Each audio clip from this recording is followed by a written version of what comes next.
Good afternoon, everyone. It's now noon. Thank you guys for coming. Everybody, I trust, had a good time last night at the party. Yes? Woo! And I heard it went late, which is great. This is spectacular to follow Dr. Liu and Dr. Yoon. Those presentations were absolutely excellent. They've set up what I'm going to talk about for the next half hour absolutely cleanly. And we're going to start with this. I'm interested for all of you. You had a nice night out last night, but I'm curious how well you slept. Did any of you snore more than normal? Do any of you have sleep issues that you may be diagnosing on yourself after yesterday and today? I'm going to start with this story because it's a story that's close to home. I think anyone that gets into sleep-related or breathing-related orthodontics has a personal story that's affected them or a family member. This is my story. This is Maddie. Maddie is my goddaughter. She is the daughter of my cousin, Adrian and Zach. And about 3 or 4 years ago, we were at a Thanksgiving function, and Adrian was asking me what I do and what's going on with my career. And I told her I'm starting to get into airway things, and I'm lecturing on airway. And we talked a little bit about snoring and breathing. And she said, well, Maddie snores. And at that time, I had learned that children are not supposed to snore. They're supposed to sleep quietly through the night. And they're supposed to breathe through their nose. And so I said, there's no way Maddie snores on my watch. I know about this stuff. I want you to go home, and I want you to videotape her sleeping, and I want you to send it to me. And this is the video that I got.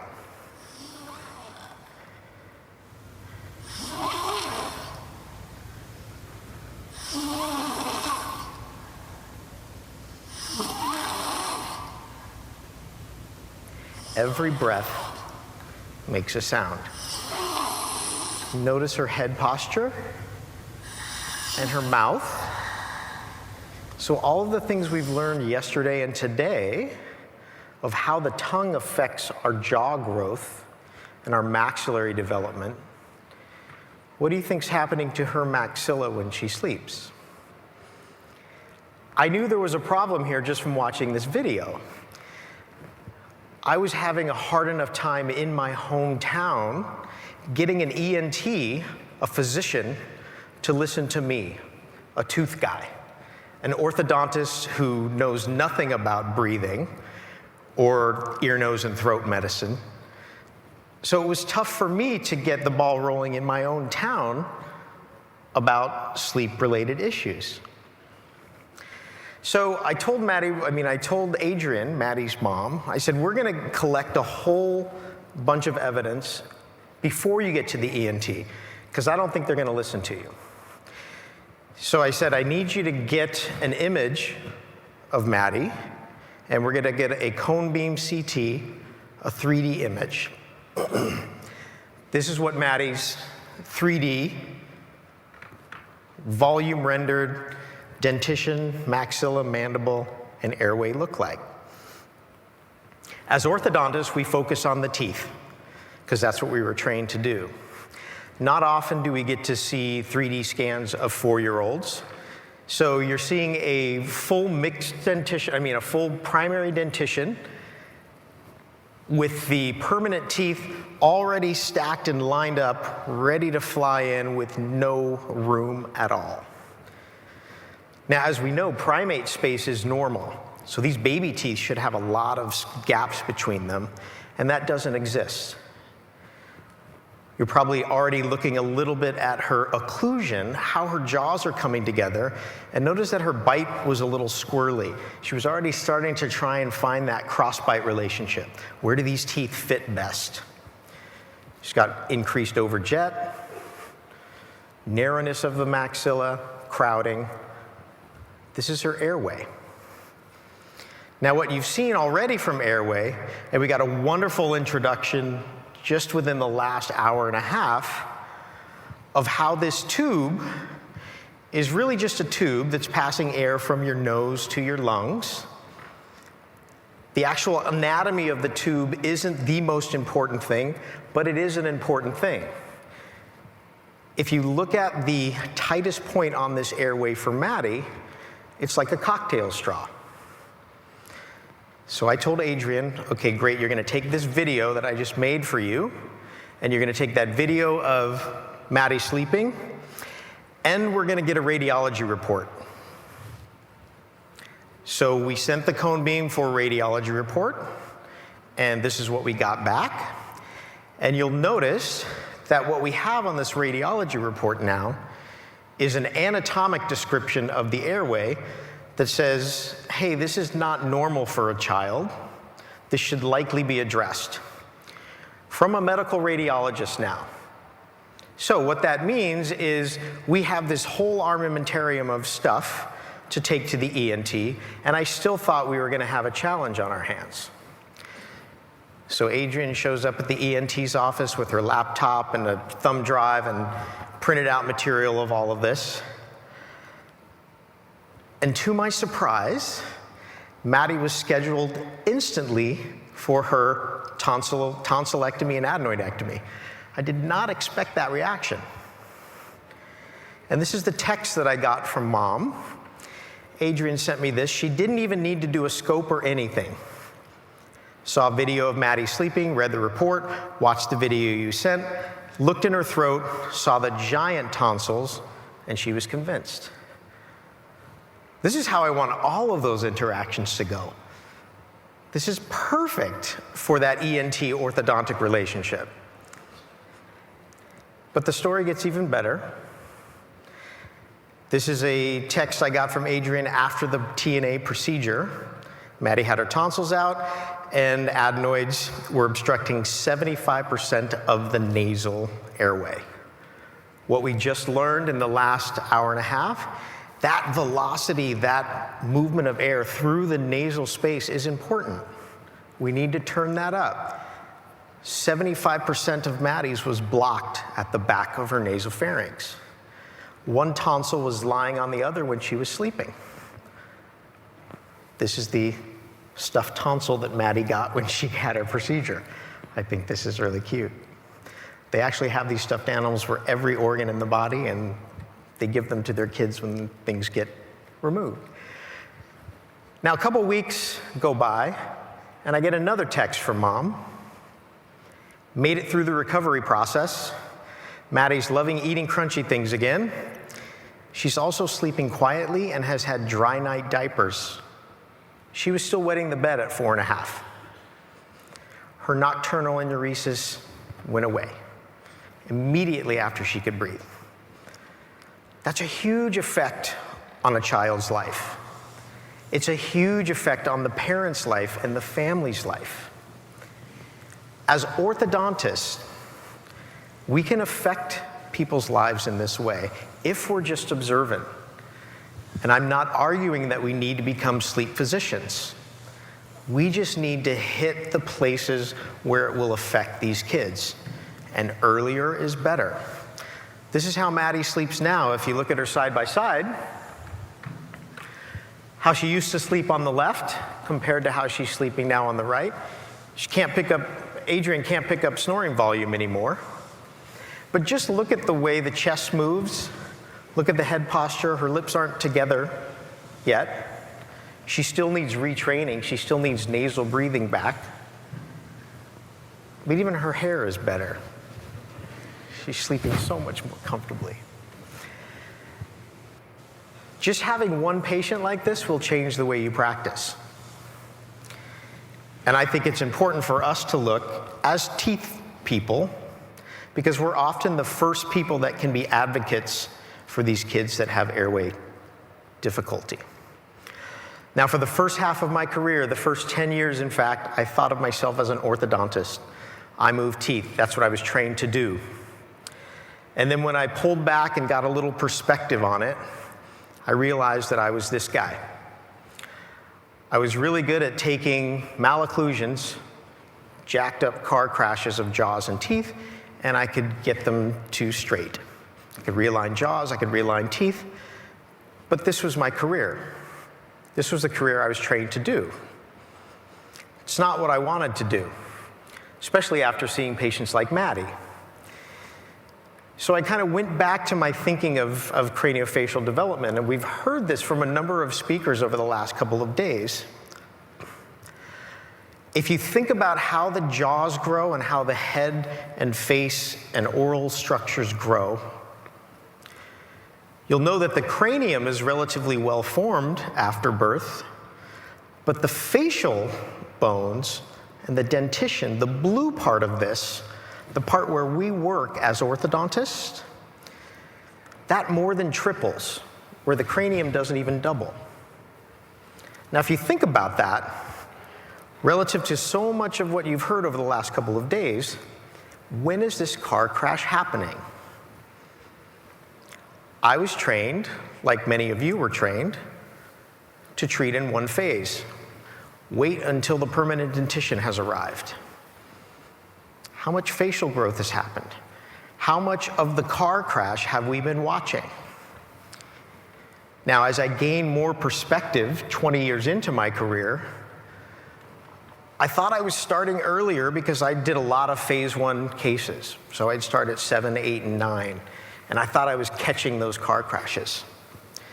The more I learn about this, the more I'm thinking, I'm still too late to the car crash. We need to be able to identify these very, very early to be effective. And as an orthodontist, I want to be this guy. I want to prevent the car crash. And all the things that I was working so hard on as an orthodontist, impacted canines and poor axial inclinations, all those things were a result of an early car crash that I was trying to fix. Now, we've heard a lot about airway, especially this morning, and I'm going to introduce you to a couple of concepts that have been touched on but not discussed a lot. But as I was introduced to airway, I didn't plan to become an airway orthodontist, and I still don't think I am. I don't think that's what we practice in our practice. I'm an airway-aware orthodontist, but when I first started looking at it, the most surprising thing is what you're seeing on the screen right now is a normal airway. And when I started looking at the cases we were treating at 7, 8, 9, and 10, these are the airways that I was seeing. Was this a coincidence, or was this somehow related? It's the chicken and the egg argument. Is the airway contributing to the malocclusion? Malocclusion contributing to the airway being small? I think these are so intertwined that our scientific minds want to pull them apart and make it simple. Just get the teeth straight and everybody will breathe right. Just make the airway big and OSA will go away. And it's not going to be that simple.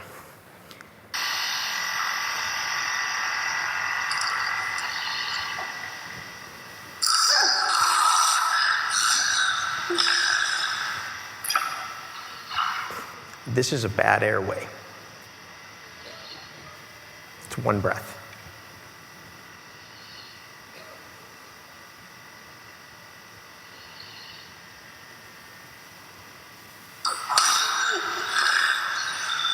That's 2. All night, this kid is trying to sleep and recover and grow, and their brain's trying to process things.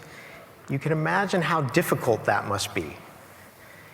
If all you do is identify those children and serve as advocates for them and their parents, you will change the lives of a lot of people in your practice. So what do we know so far about this? You've seen a lot of really great research, especially over the last hour and a half, but I'm going to start you with some baby steps, and I'm going to show you just a couple of articles that might open your eyes from an orthodontic perspective. And I want to introduce you first to what's called MCA, or the minimal cross-sectional area. And this was done by a physician named Shendell, out of Stanford as well. And it's simply just a documentation study, looking at 1,300 patients of all ages, and just measuring one simple thing, the smallest circumferential area of the airway in the pharyngeal space. Here's what Shendell found. The airway does get bigger with age, at least in this sample. And it gets bigger by approximately 10 square millimeters per year of life. So on average, if we're using this Schendel study as kind of, here's 1,300 patients looked at over time, airway gets bigger from 6 to 20, which is a good thing. And this is why a lot of physicians will wait on doing anything that's airway related, because they know the airway's growing, things get better, let's not take tonsils out or adenoids out, everything's gonna resolve, they'll be breathing fine by the age 20. The problem is after 20, everything gets worse and the airway gets smaller. That tube, that flappability that Dr. Liu was talking about, if that tube is really floppy and it's small, it's harder to keep it open even if you turn up the velocity.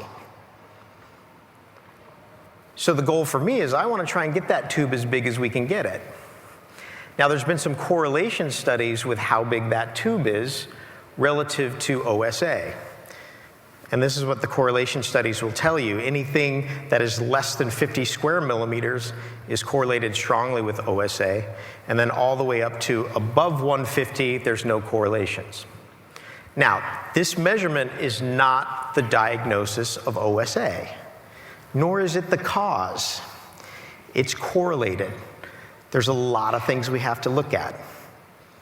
Here's an interesting study between snorers, people that are just loud sleepers, a lot of air passing through their airway and it's audible, but they're breathing well.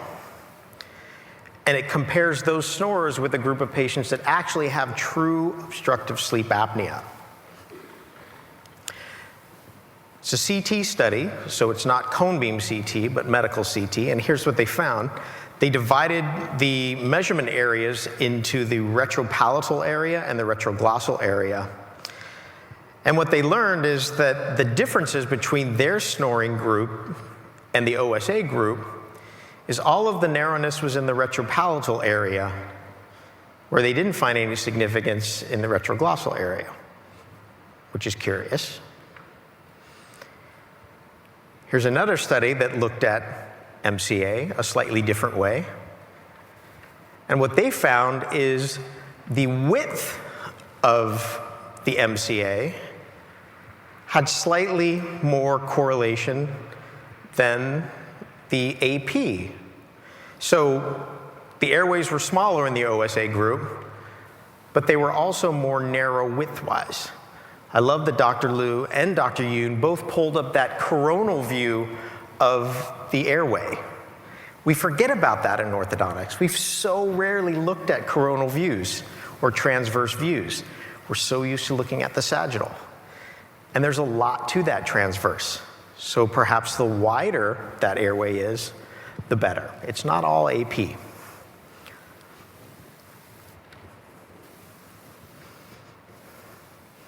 Incidentally, for that study, all the subjects, their MCA was in the retropalatal area. So again, kind of going piggyback off of Dr. Liu and Dr. Yoon's information, this upper airway, nasal pharynx, velocity of air, retropalatal area, that's what's driving that oxygen through this floppy zone. The solutions for adult OSA are pretty crappy. Those on the left side are supposed to be the easy ones. Those on the right are a little bit more involved. I think the work that Dr. Liu's doing is pretty spectacular. These are gonna change as we evolve. But they all are not very good options. If we can avoid this disease, we'd love to. Now, everybody wants to get to this question, get to the answer of this question. What if we could prevent OSA? And as orthodontists, we really want the answer to this question. What if we could develop the airway? Can we? And I think there's been a lot of evidence proposed over the last couple of days that we have some influence on this. We affect how jaws grow, we affect how teeth erupt, we can affect how tongues live. All of those things can, down the line, affect the airway health. And so I think we have the ability to have an influence. This is a maxillary palatal expansion study that's looking at nasal airway volume changes. And just like Dr. Liu and Dr. Yoon were talking about, increasing that nasal volume, everybody went up with the expander. Nobody had a decrease.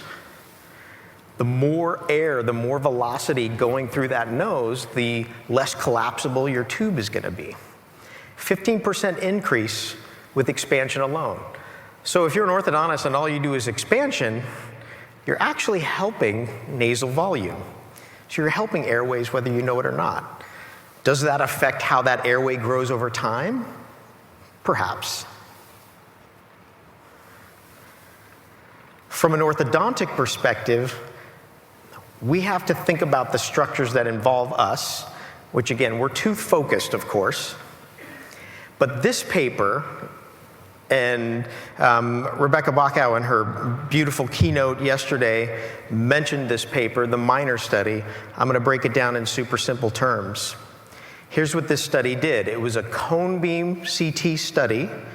They looked at the coronal slice of the jaws at the first molars. And they divided the sample up into 5 categories.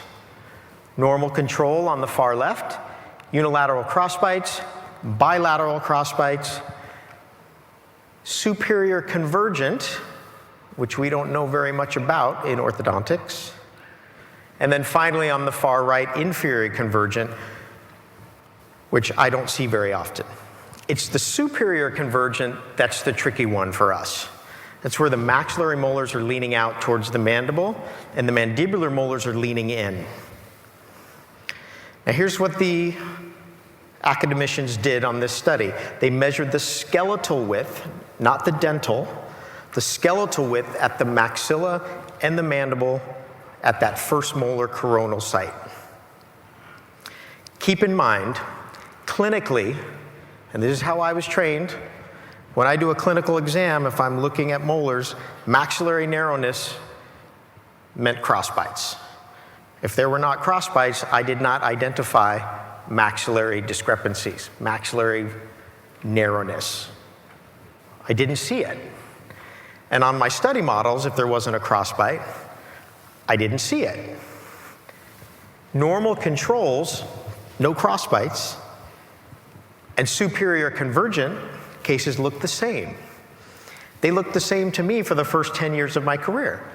I didn't see anything wrong with them. The roots and the axial inclination in the coronal slice are very important. And to me, the transverse dimension, since I've been in three-dimensional orthodontics, the transverse dimension has become the most important dimension to me as an orthodontist. Here's what the study revealed.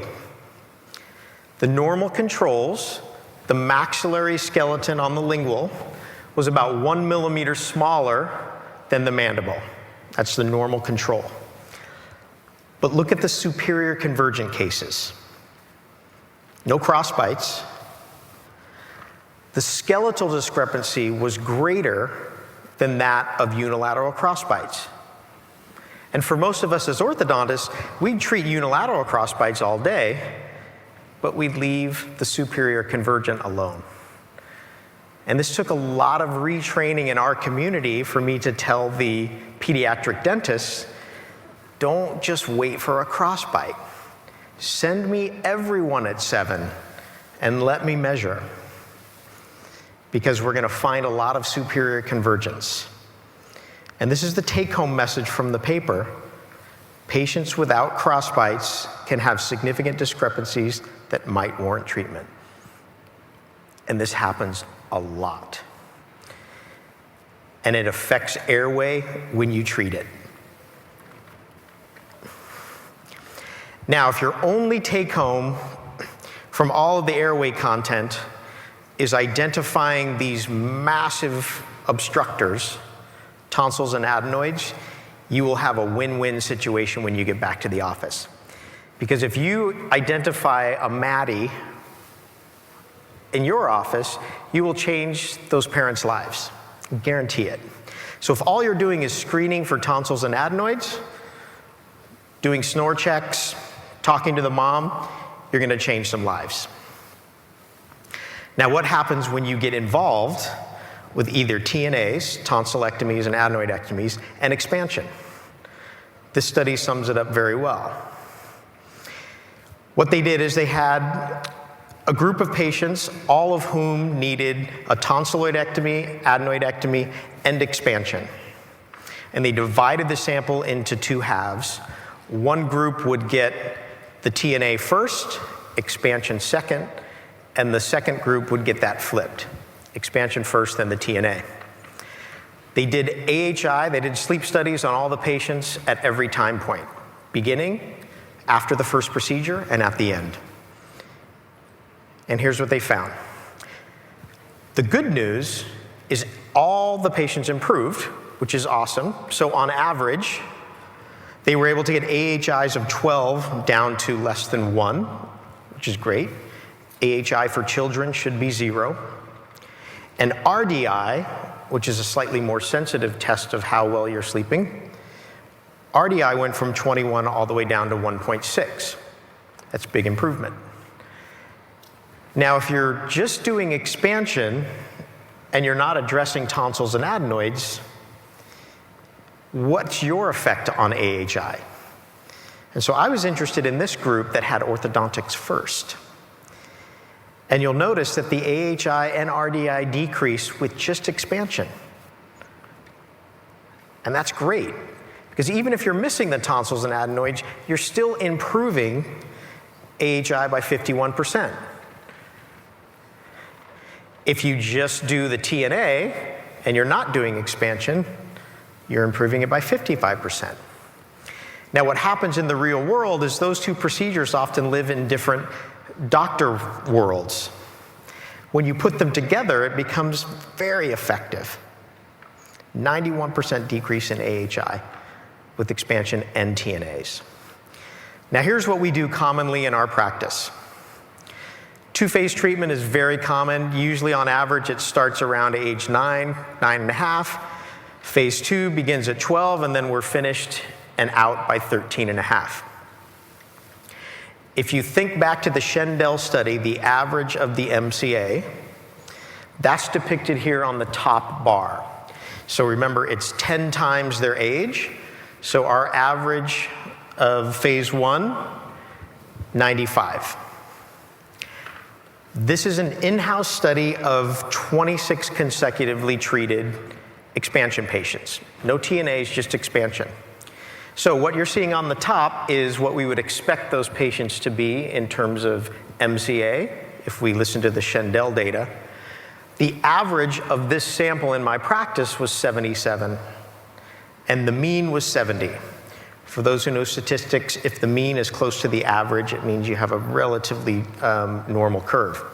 Here's what happened to MCA after phase 1. The average MCA already surpassed what we would have expected from just normal growth. And the median fell a little bit. There are some laggers. But here's what happened after phase 2. This is 2.5 times change in MCA compared to what we would expect from the normal progression from Schendel. Now, I'm not saying this is curing anything. This is simply changing anatomy in a way that makes me open my eyes. So I want you to think about a patient like Elisa here. And I want you to put on your diagnostic hat. This is a full cone beam, and I'm going to show you everything that's pertinent to her case for you to diagnose it. So you're looking at her, and you're going to come up with a plan to treat. I want you to think about what your diagnosis is for her. Look at her airway, look at her malocclusion. Think about what your treatment plan is going to be. And I want you to think about what you expect the outcome to be. This is a severe class 2 division 1, correct? So think about what appliances you're going to use, what type of iatrogenic effects you might get at the mandibular incisor level, all those things.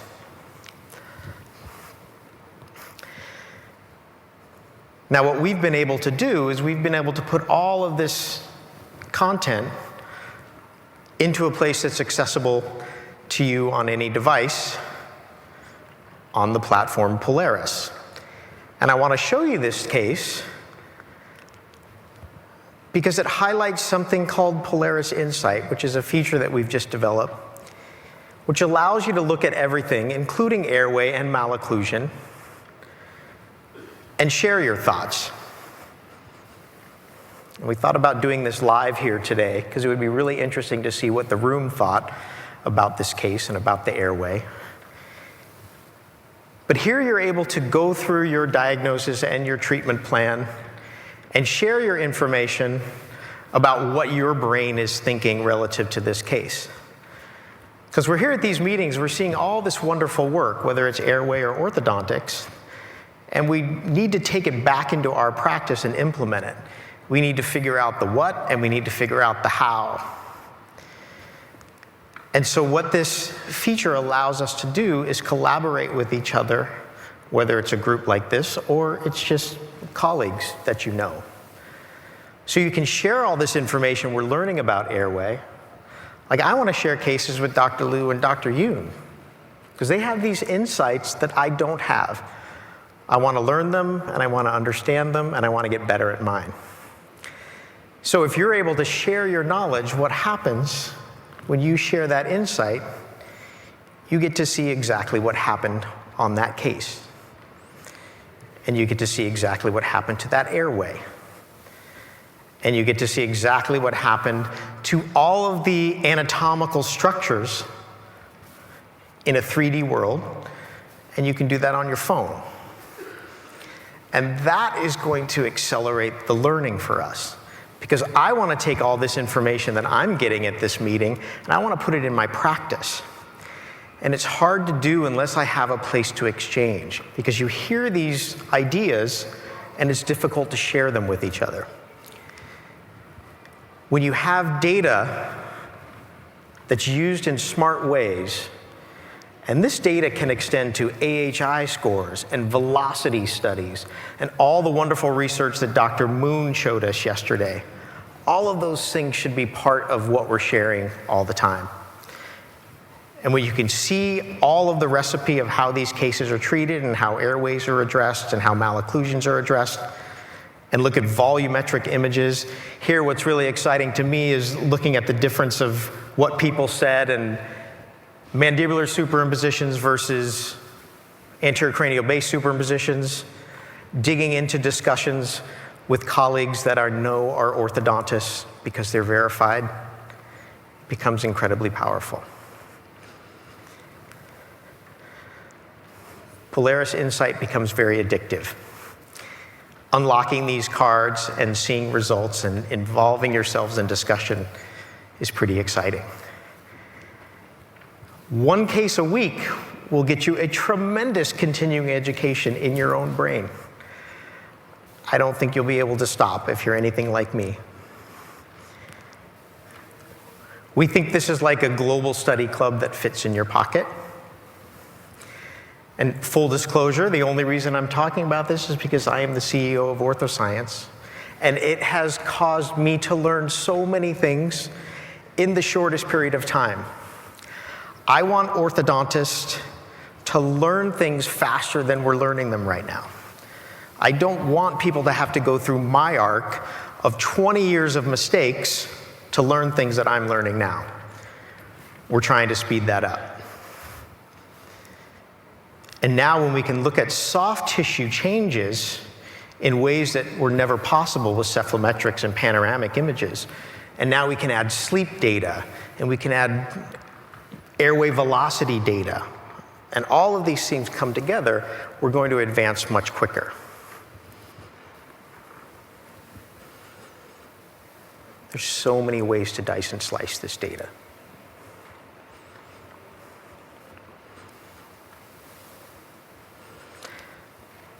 So here's where we are in 2019.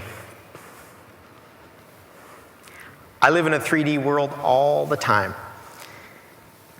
A lot of people, when they first get into three-dimensional imaging, our tendency is to dissect out a cephalometric x-ray and a panoramic x-ray. We don't even know what that is in our practice. Everything on our screen moves, so it's all volume all the time. And it's very informative. And it changes the way I think. It's changed the way I practice, the way I diagnose, and the way I evaluate the treatment outcomes. Now, if you have a phone like mine, you have a facial scanner on your phone. As an orthodontist, if you can't see the day when your patients will be scanning their own dentition for either diagnostics or treatment, then you're missing that very clear trend that's happening in technology. Orthodontics is not special in healthcare in that technology is moving way faster than we are. We need to be able to share quickly, we need to be able to diagnose quickly, and we need to put our mind in it. There is no software program or algorithm out there that is going to replace your decision making, ever. The expert insight that you bring to an individual case is all that matters. You can design as many algorithms as you want. Every patient is absolutely unique, and it needs your brain. If we start to put our brains together, we get incredibly powerful. And that's something that we call collaborative treatment intelligence. And we think it's going to change how fast we can grow as a specialty. Many of us, if you're my age, 51, I was used to a world like this, where technology moved in a nice, smooth curve, where I didn't have to be the early adopter all the time. I could wait until this became the majority and everybody was doing it. And if you think about cone beam CT, this is probably where it lives right now. It's probably experiencing a normal technology adoption cycle. This is how the world really works right now, though. Do you guys remember when Uber wasn't a thing? And then it was the thing? And that happened like that.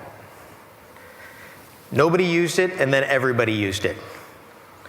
And that's how technology moves now in a digital world. You guys know it just had an IPO this week. That could not have happened in 1980 or 1990. Do you know how hard it would be to grow and scale an idea like that without a mobile device? That connectivity is why it works. Like every specialty in medicine and dentistry, we can't use the old techniques that we had. We can't stay the way we've always been. I live about a half hour from Silicon Valley. It moves really fast, and it gets to all of you really fast. These are 4 of the biggest companies in the world. The only one I've left off of the top 5 is Microsoft, and you know they're massive. 3 of these companies did not exist when I finished orthodontics.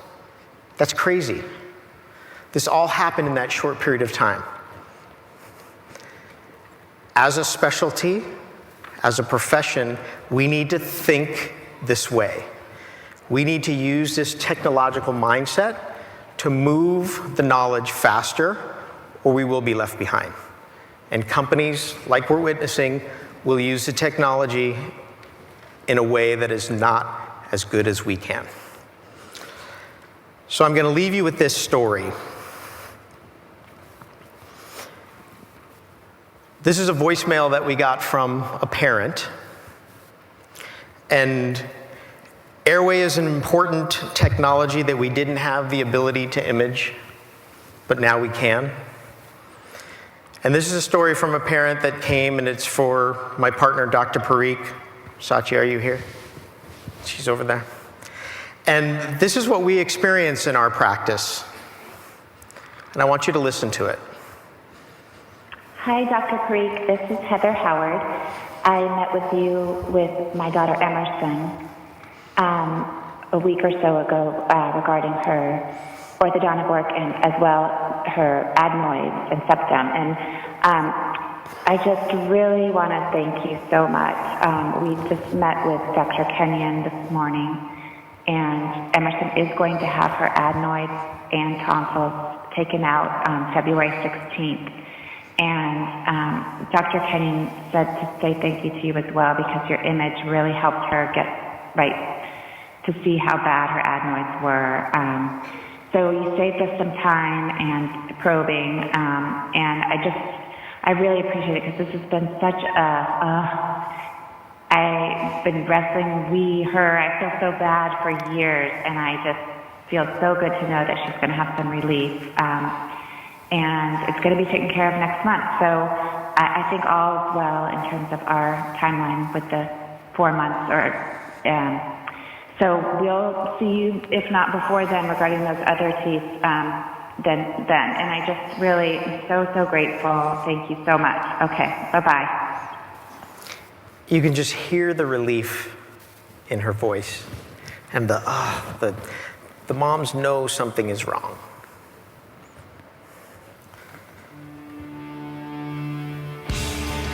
This was the walk-on song that I had programmed, but they played something else. This is a song called Wake Up by Rage Against the Machine. It was one of my favorite bands. But I want you to think about this statement, because you are advocates for these kids when nobody else will speak for them, even their physician. You're advocates for adults that are having life trouble now because they have complete sleep deprivation. And you're advocates for each other in sharing your knowledge and expressing your thought with the rest of orthodontists. Thank you guys for your time. Have a great lunch.